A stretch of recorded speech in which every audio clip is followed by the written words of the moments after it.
Lab में आना और लैब में शूट करना अपने आप में बहुत ही डिफरेंट सी फीलिंग है। पर आज मुझे आपके पास इसलिए आना पड़ा, मॉनसून में इतनी सारी बीमारियां बिना बुलाए आ जाती हैं। अब जैसे हर मौसम में खाना बदलता है, कपड़े भी बदल जाते हैं, और मॉनसून की जो बीमारियां हैं जो बिना बुलाए आ जाती हैं, जिनके जो सिम्टम्स हैं वो इतने सिमिलर लगते हैं कि बड़ा कंफ्यूजन सा हो जाता है।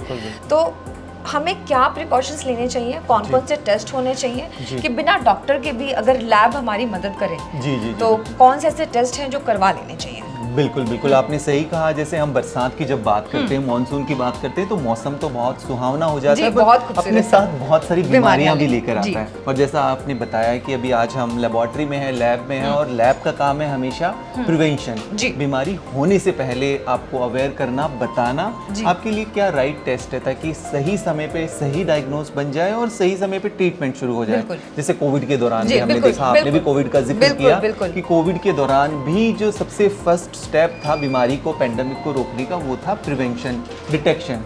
जितना जल्दी होगा हम चीज़ों को डिटेक्ट करेंगे, उतना ही जल्दी चाहे इंडिविजुअल किस स्तर पे हो, व्यक्तिगत स्तर पे हो या गवर्नमेंट के स्तर पे हो, चीज़ों को ठीक तरीके से कंट्रोल किया जा सकता है। फिलहाल जैसा अभी आप बात कर रहे थे, इस बार मॉनसून थोड़ा जल्दी भी आया और ऐसा आया कि कहीं बाढ़ आ गई है, कहीं वाटर लॉगिंग हो गया है, कहीं मतलब कुछ लोग डूब रहे हैं, कुछ जगह बहुत ज़्यादा ऐसी डिस्टॉर्टेड हो गई हैं, और उसके पानी सूखने के बाद जो बीमारियां आई हैं वो इतनी ज़्यादा आ गई हैं, इतनी बड़ी संख्या में पेशेंट्स हॉस्पिटल्स में आ रहे हैं। लेकिन एट द सेम टाइम कुछ ऐसी भी चीज़ें हैं जो लैब की मदद से हो सकती है, क्योंकि लैब की जिम्मेदारी बड़ी भी है, जैसा कि हम कोविड के बाद बात कर रहे थे, और ज़्यादा भी हो गई है ना। मेरे जहन में कुछ ऐसे भी पेशेंट्स हैं जो डॉक्टर तक नहीं पहुंच पा रहे, लेकिन वो टेस्ट करा के ये अश्योर करना चाहते हैं कि कहीं उनको कोई बीमारी तो नहीं हो गई है। तो उसके लिए सर क्या? बिल्कुल देखिए, यहाँ पे टेस्टिंग लेबोरेटरीज की एक रिस्पॉन्सिबिलिटी बन जाती है, जिम्मेवारी बन जाती है। और जैसा हम बात कर रहे हैं कि प्रिवेंशन जितना जल्दी होगा, हम अगर चीज़ों को ठीक समय पे डिटेक्ट कर पाएंगे, उतना टाइमली हम उसमें इंटरवेंशन कर पाएंगे। फिलहाल देखिए, हम बात कर रहे हैं मानसून की। मानसून के अगर हम देखें तो मानसून के अंदर 4 सोर्सेज है जिनके थ्रू किसी भी तरह का बैक्टीरियल, वायरल इन्फेक्शन या कोई भी पैथोजन हमारी बॉडी में एंटर करता है। अब 4 सोर्सेज की बात करते हैं तो उसमें आप ये देखिए कि कॉमन आपकी वाटर या फूड बॉर्न डिजीज होती है। या तो आपका इन्फेक्टेड या कंटामिनेटेड फूड खाने से, या कंटामिनेटेड पानी पीने से, या फिर जैसा अभी आपने बताया कि जैसे वाटर लॉगिंग हो जाता है तो मॉस्किटोज आ जाते हैं, mosquito borne disease.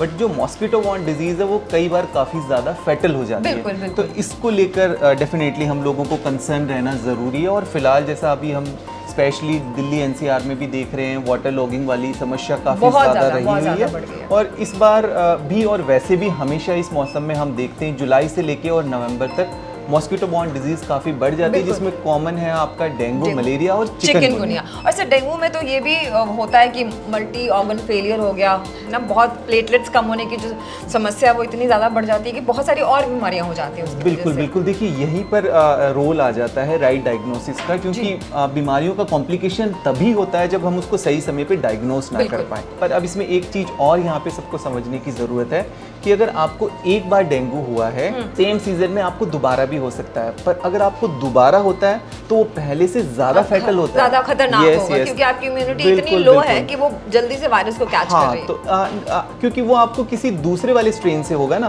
For example, मैंने आपको बताया कि 4 तरह के स्ट्रेन है, 1 2 3 4। तो आपको 1 से हो गया तो हो सकता है आपको 2 से दोबारा हो। आप 1 से इम्यून हो गए पर 2 से आपको हो सकता है, पर वो ज्यादा आपको कॉम्प्लिकेशंस दे सकता है। तो इसमें सबसे ज़्यादा यहाँ पे एक लर्निंग आती है कि जिनको डेंगू पहले हुआ है वो विशेष तौर पे ज़्यादा ध्यान रखें। वो ऐसा ना सोचे कि हमारी इम्यूनिटी बन गई है, उनको खास तौर पे ज़्यादा ध्यान देने की ज़रूरत है।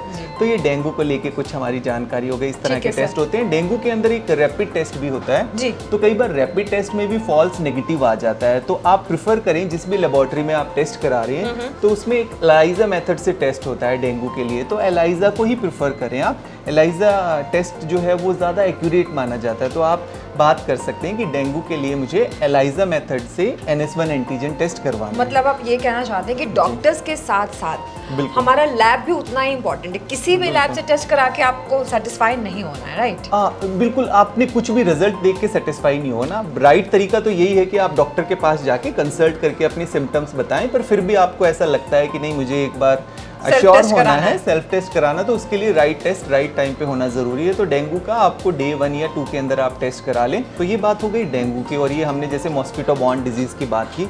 इसमें 2 कॉमन और बीमारियां हैं, मलेरिया और चिकनगुनिया। जी, मलेरिया और चिकनगुनिया दोनों हैं एक्चुअली। बिल्कुल बिल्कुल। अब मलेरिया की तो जैसे हम हमेशा अक्सर बात करते हैं, हालांकि कंपैरेटिवली मलेरिया के केसेस डेंगू के मुकाबले कम देखने को मिलते हैं। जी। तो उसके लिए भी साधारण से टेस्ट अवेलेबल है, जिसको रैपिड कार्ड टेस्ट कहते हैं मलेरिया का, और सेम डे आपको रिपोर्ट मिल जाती है और आप जान सकते हैं आपको मलेरिया हुआ है या नहीं।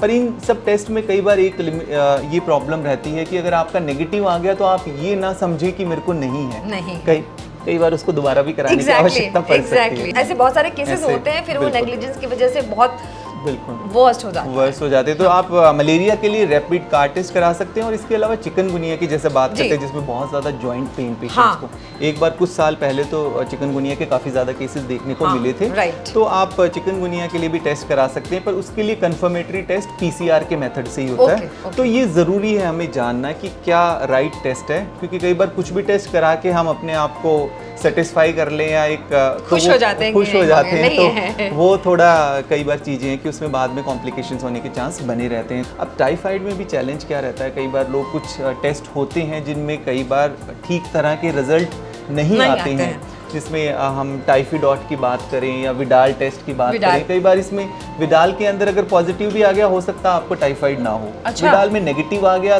तो इसका मतलब नहीं है कि आपको टाइफाइड नहीं है। हाँ, तो ये बहुत ज़्यादा ज़रूरी है। टाइफाइड के लिए अगर आपको टेस्ट कराना है तो आप ब्लड कल्चर टेस्ट कराएं। ब्लड कल्चर से आपको पता लग सकता है कि किस तरह का इन्फेक्शन है आपको, और उसके लिए किस तरह की आपके लिए एंटीबायोटिक्स भी सूटेबल है। जैसा इसमें मैं आपको दिखा भी सकता हूँ, ये किसी एक पेशेंट की रिपोर्ट है जिसमें इसका पॉजिटिव आया है।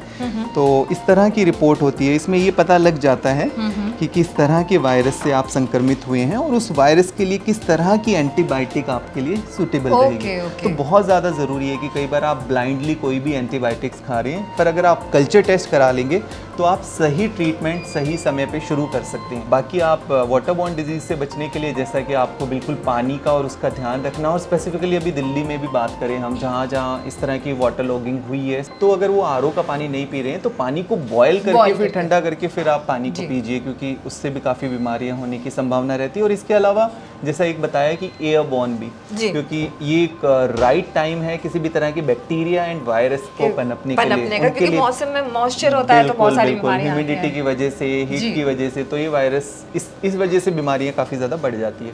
तो इसलिए अगर आपको कुछ वायरल डिजीज़ के किसी भी तरह के सिम्टम है, जुकाम, खांसी, कोल्ड, आपको सोर थ्रोट, ऐसी कोई भी चीज़ आपको लग रही है, तो ज़रूरी है कि फिर आप मास्क का इस्तेमाल करें। Thank you so much sir, बहुत ही इन्फॉर्मेशन आपने अच्छी दी हमें, और हमारे व्यूवर्स को ज़रूर समझ में आ गया होगा कि उनको अपना ध्यान कैसे रखना है। तो बीमारियों से डरने की ज़रूरत नहीं है, मानसून का मज़ा लीजिए और खूब लीजिए, लेकिन हाँ, बचाव बहुत ज़रूरी है बीमारियों से। टेस्ट कराइए और सही टेस्ट कराइए, सही वक्त पे कराइए, ताकि बीमारियों से बचाव हो सके। अगर आपको हमारा ये वीडियो पसंद आया है, लाइक शेयर कमेंट ज़रूर कीजिएगा और ज़रूर बताइएगा कि अगला वीडियो कौन सा देखना है।